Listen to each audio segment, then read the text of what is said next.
अथ केनोप्यपायेन मनः रामे निवेशे, कैसे भी मन राम जी में लग जाए यही भक्ति। लेकिन भक्ति को रामायण में 9 प्रकार से कहा गया, 9 प्रकार। और उसमें जो 5वीं भक्ति है वो बीच में, 9 में 4 इधर 4 इधर, 5वां बीच में। कि 5वीं भक्ति के चारों ओर सारी भक्तियां घूमती।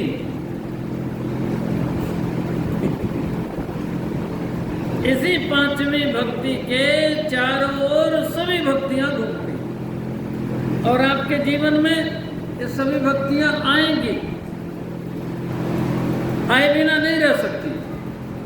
कभी आपके जीवन में किसी भक्ति की प्रधानता होगी, आपके जीवन में कभी किसी भक्ति की प्रधानता होगी, समय समय पर। लेकिन तब जब ये 5वीं भक्ति आपके जीवन में निरंतर बनी रहेगी तब। अरे आपको अयोध्या नहीं लंका भी मिल जाए तो कोई बाल बांका नहीं कर सकता जी, कोई बाल बांका नहीं कर सकता। लेकिन ये 5वीं भक्ति जीवन में होनी चाहिए, होनी चाहिए। इस भक्ति का संबल प्रायः लोग विपत्ति में लेते हैं। एक बार स्काई लैब गिरने वाला था, आपने किया विचार करिए, हो गया स्मरण। उस दिन नास्तिक से नास्तिक व्यक्ति जय सिया राम, जय जय सिया राम यही कर रहा।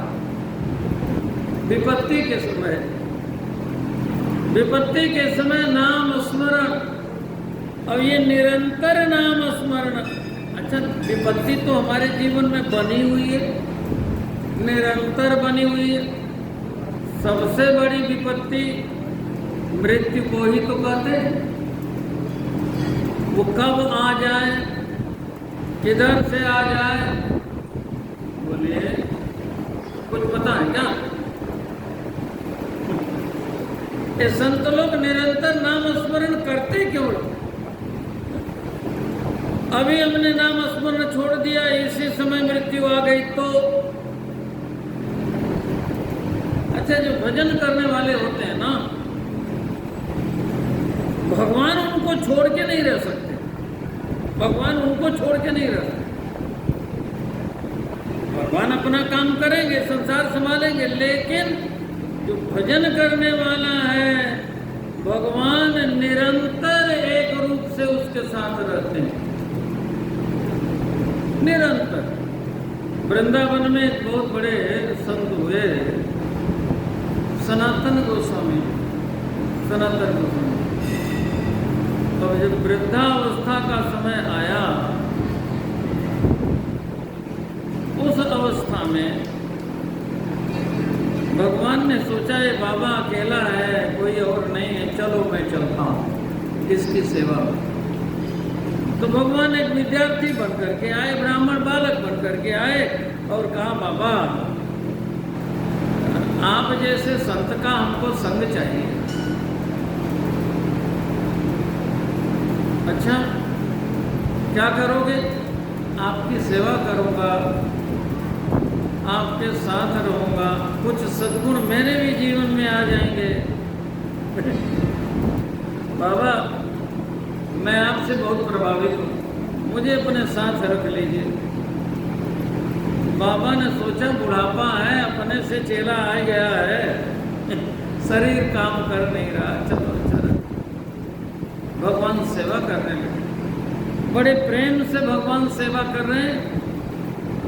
अच्छा, बड़ी सुंदर सेवा चल रही।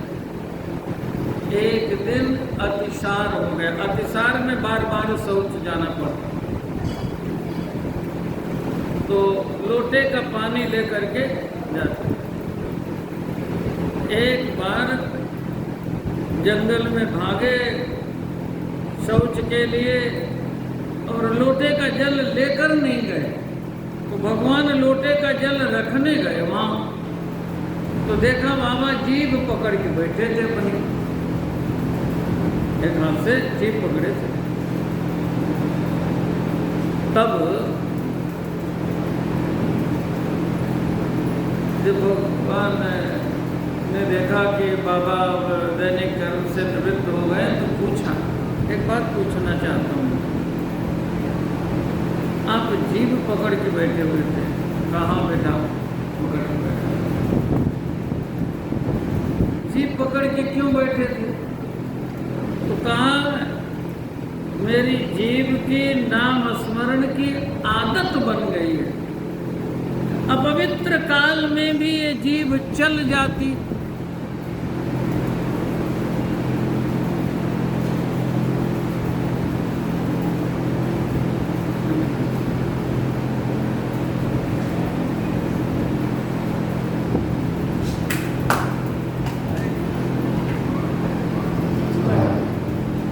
अपवित्र काल में ये जीभ जब चल जाती,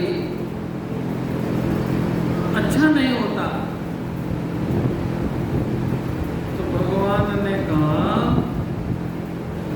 बाबा अंत समय यदि वही आपका आ जाए तो, अंत समय कब आएगा क्या पता, वही समय यदि आपका अंत समय हो, आप जीभ पकड़ के बैठे, स्मरण नहीं हो।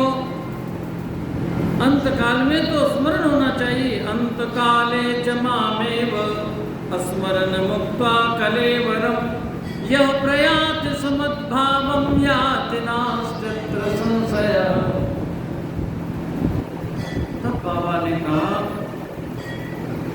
बेटा तुमने बात बहुत अच्छी कही, लेकिन ये पूछना चाहता हूँ, इतनी बड़ी बात तूने कैसे कही? तू साधारण कोई नहीं। जब से आप आए हो बेटा, जब से तुम आए हो तब से मेरे मन में ये शंका बनी हुई है, तुम कोई सामान्य नहीं हो। सच बताओ आप कौन हो, सच बताओ आप कौन हो। नहीं बताओगे तो मैं सिर पटक के प्राण दे दूंगा। तो भगवान प्रकट हो गए, बोलिए वृंदावन बिहारी लाल की। नाम स्मरण करने वाले के संग भगवान रहते। जानकी जी जब लंका में गई, भगवान की इच्छा से माया की सीता बनी और अशोक वाटिका में रावण ने रखा, तो वहां जानकी जी ने इसी नाम का संबल लिया। जिस नाम का संबल भोलेनाथ लेते हैं, जो नाम स्मरण शंकर भगवान करते। जय वेदे कपट कुरंग संग धाई चले श्री राम। सो छवि सीता राखी रटते रहते हरि नाम। ये नाम स्मरण एक पांचवी भक्ति है। चार भक्ति इधर, चार भक्ति इधर, सारी भक्तियां इसी पांचवी भक्ति के चारों ओर नृत्य करते रहते हैं।